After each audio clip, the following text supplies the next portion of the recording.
அல்லது ஒரு சர்வாதிகாரம் நடக்கிறது என்று தெரியவில்லை. மக்களை பாதுகாக்கக்கூடிய ஒரு அரசாங்கமே இதை கண்டுகொள்ளவில்லை என்றால் எப்படி இந்த அரசு சட்ட ஒழுங்கை பாதுகாக்கும் என்பதை நாம் எண்ணி பார்க்க வேண்டும். முக்கியமான ஒரு அறிவிப்பை அதான் இதை முதல் கேளுங்க, அப்புறம் அடுத்த ஏன் போறீங்க? இது எவ்வளவு உங்களுக்கு தாங்க பாதுகாப்பு? நீங்க எல்லாம் ஊடக நண்பர்கள், பத்திரிகை நண்பர்கள், நீங்க எழுதுகின்ற செய்தி மக்களுடைய செய்தி. பிரச்சனை ஏற்பட எழுதுறீங்க, உங்களுக்கு பாதுகாப்பு இல்லைன்னா யார் பாதுகாப்பு கொடுப்பது? ஊடகம் பத்திரிகையும் இந்த நாட்டினுடைய தூண்ங்க. இவர்கள் மூலமாகத்தான் நாட்டு மக்களுக்கு நாட்டில் இருக்கிற நிலவுகின்ற பிரச்சனைகள் செய்திகள் போய் சேரக்கூடிய சூழ்நிலையை உருவாக்கக்கூடியவர்கள் நீங்கள். அப்படிப்பட்ட ஒருவருக்கு இப்படிப்பட்ட நிலைமை வருகிறது. இதை சட்டப்பூர்வமாக நீங்க நடவடிக்கை எடுக்க வேண்டும் தான் நாங்க கேட்கிறோம். ஆனா சட்டப்பூர்வமாக நடவடிக்கை எடுக்க வேண்டிய அரசாங்கம் அதை கண்டுகொள்ளாம ஒரு சாதாரண வழக்கு போட்டு அன்றைய தினமே வெளியில் வராங்க. சொல்லுங்க பார்க்கலாம், எப்படி மிக மோசமான ஒரு சட்ட ஒழுங்கு தமிழகத்தில் இருக்கு என்பது இதுவே சான்று. ஏற்கனவே 2 முறை தொடர்பாக சட்டமன்றத்தில் பேச நீங்க முற்பட்டிருக்கீங்க. 2 முறையும் உங்களுக்கான அனுமதி மறுக்கப்பட்டிருக்கு. 2 முறையில் இது கொடுத்ததிலிருந்தே ஏற்கனவே இதை இந்த ரைஸ் பண்ணாங்க சட்டமன்றத்தில். இதை கவன ஈர்ப்பா கொடுத்தாங்க. கவன ஈர்ப்பா எங்களுடைய சட்டமன்ற எதிர்க்கட்சி துணைத் தலைவர்கள் கொடுத்தார், முறைப்படி கொடுத்தார். அப்போ எடுக்கல. சட்டமன்றத்தில் இந்த பிரச்சனை எழுப்பணும், உங்களுக்கு வாய்ப்பை தரணும்னு சொன்னாங்க. இதுவரைக்கும் வாய்ப்பே கொடுக்கல. கேட்டா 10 நாளா நாங்க இதை தொடர்ந்து கேட்டுக்கிட்டே இருக்கிறோம். இது ஒரு முக்கியமான பிரச்சனைங்க. உங்களுக்கெல்லாம் பாதுகாப்புக்காகத்தான் இந்த பிரச்சனையை எழுப்புறோம். ஆக ஒரு பிரபலியமான ஒரு நபருக்கு பட்டம் பகல் அவர் வீட்டில் உள்ள பூந்து அடிச்சு நொறுக்குறாங்க. உங்க தொலைக்காட்சியெல்லாம் பார்த்தோம், பத்திரிகைலாம் பார்த்தோம். எவ்வளவு கொடுமையான செயல். அதற்கு தான் இந்த அரசு என்ன நடவடிக்கை எடுத்திருக்குதுன்றது கேட்டோம். பதிலே இல்லை. மாத்தினா போதுமா? ஏங்க ஒண்ணும் இல்ல, ஒரு ஐடிவில போட்டா 15 நாள் சிறையில் அடைக்கிறீங்க. ஒரு செய்தியை, நாட்டில் நிலவுகின்ற செய்தியை வெளிப்படுத்தினா எங்களுடைய கட்சி தோழர்களை, நிர்வாகிகளை சிறையில் அடைச்சு ஜாமீனுக்கு போராடி எடுக்கிறோம். ஒரு வீட்டில் அத்துமீறி வீட்டை உடைச்சி வீட்டுக்குள்ள சென்று அவர் தாயார கடுமையாக விமர்சனம் செய்து அங்க இருக்கிற பொருளெல்லாம் உடைச்சி சேதப்படுத்தி அங்க இருக்கின்ற பொருள் அள்ளிட்டு போறாங்க. இத கண்கூட எல்லாமே தொலைக்காட்சியில பத்திரிகையில பார்த்துருக்கோம். அப்படிப்பட்டவர்களுக்கு இந்த அரசாங்கம் என்ன வழக்கு தொடர்ந்திருக்குது, என்ன செக்ஷன்ல வழக்கு தொடர்ந்திருக்கிறீங்க? அவர் அன்றைய தினமே ஜாமீன்ல வெளியே வந்துட்டாரு. அப்படின்னா இதுக்கு பின்னால யார் இருக்கிறா? அதுதான் முக்கியம். சரியான நடவடிக்கை எடுத்திருந்தா பேச விட்டுருப்பாங்க. சரியான நடவடிக்கை எடுக்கல, அதனால எங்களை பேச விட மறுக்கிறாங்க. உண்மை நிலைய சட்டமன்றத்தில் பேசினா வெளியில் வரும்ல, அதனால அவர்கள் பேசி மொழிகி எங்களை அவையிலே பேசுவதற்கு அனுமதி மறுக்கிறாங்க. இதுதான்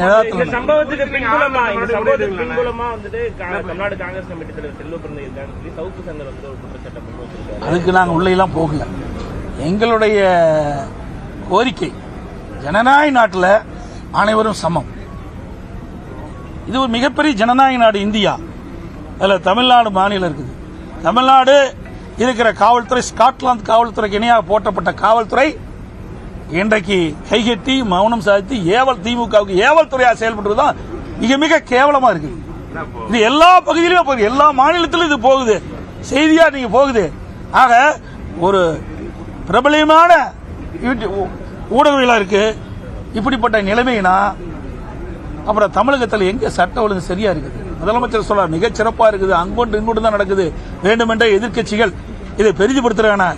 இவ்வளவு பெரிய சம்பவம் நடந்திருக்குது, சரியான வழக்குகள் அவர் மேல் போடாம அன்றைய தினமே ஜாமீன்ல வரார்.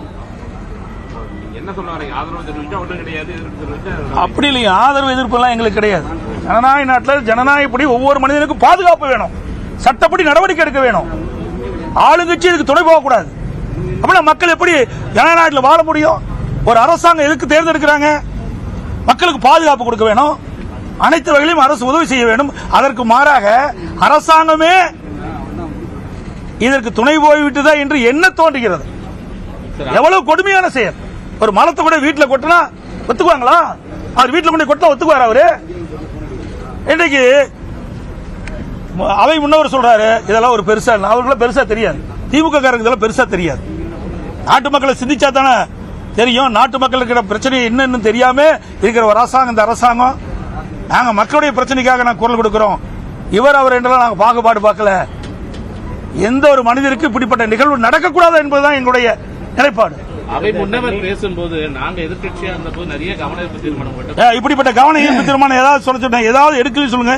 எத்தனை கவன ஈர்ப்பு. இவர்கள் இன்னும் சொல்ல போனா ஆட்சிக்கு வருவதற்கு முன்பு ஒரு நிலைப்பாடு, ஆட்சிக்கு வந்த பிறகு ஒரு நிலைப்பாடு.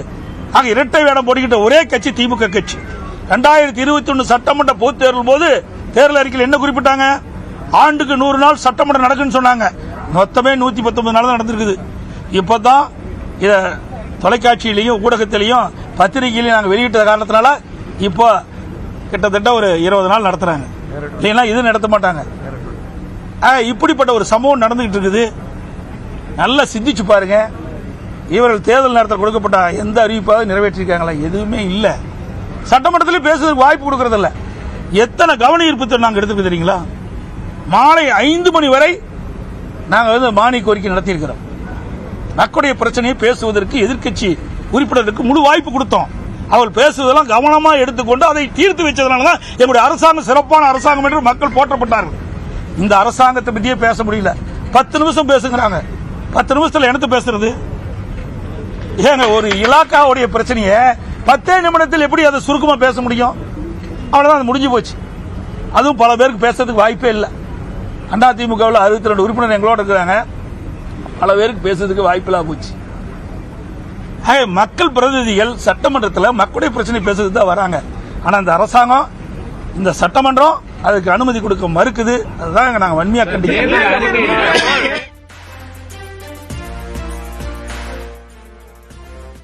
திரும்பவும் அனைத்து கட்சி கூட்டம் கூட்டப்படும் அப்படின்றத முதலமைச்சர் சொல்லியிருக்காரு. ஏங்க, அவரு நீட் தேர்வு ரத்து செய்யப்படும் என்று மக்கள்கிட்ட வாக்கு பெறுவதற்காக வாக்கு கொடுத்துட்டாரு திமுக சார்பா. இன்னைக்கு வேற வழி இல்லை. நாட்டு மக்கள்கிட்ட போனா கேள்வி கேட்பாங்க. அதுக்கு மலுப்பலான பதில் ஏதாவது வேணும்ல? அதுக்காகத்தான் இந்த நீட் தேர்வு சம்பந்தமா அனைத்து கட்சி கூட்டத்தை கூட்டம் சொல்லியிருக்காரு. ஏன் இதற்கு முன்பு தேர்தல் நேரத்தில் தேர்தல் அறிவிப்பு வெளியிட்டீங்களா திராவிட முன்னேற்ற கழகத்தின் சார்பா? அப்ப என்ன சொன்னீங்க? திமுக ஆட்சிக்கு வந்தவுடன் முதல் வேலை முதல் கையெழுத்து நீட் தேர்வு ரத்து செய்யப்படும். இதுவரைக்கும் பதிலே இல்லை. அதுக்கு பிறகு விளையாட்டுத்துறை அமைச்சர் திரு உதயநிதி அவர்கள் ஒரு கருத்தை சொன்னார். நீட் தேர்வு ரத்து செய்வதற்கு எங்கிட்ட ஒரு ரகசியம் இருக்குன்னு சொன்னார். அமைச்சர் ஆயிட்டார். இப்போ அந்த ரகசியத்தை வெளிப்படுத்துங்க. எத்தனை நாளைக்கு தான் அந்த நாட்டு மக்களை ஏமாத்துவீங்க? சொல்லுங்க பார்க்கலாம்.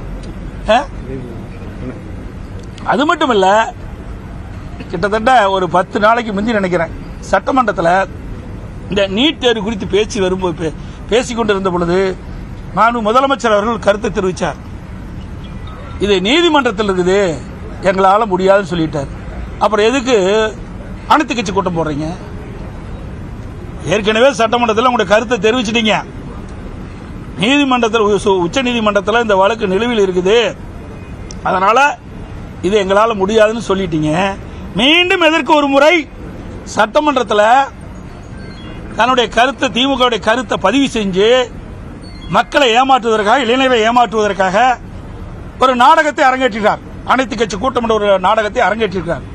ஏன்னா தேர்தல் வந்தா போய் மக்கள்கிட்ட கேட்கும்போது இதை கேள்வி கேட்பாங்களே, அதை மக்களிடத்திலிருந்து தன் தவறை மறைப்பதற்காக இந்த அனைத்து கட்சி கூட்டத்தை கூட்டுறாங்க. நாங்களும் தாங்க தீர்மானம் நிறைவேற்றணும். நாங்கள் மட்டும் சும்மாவா இருந்தோம்?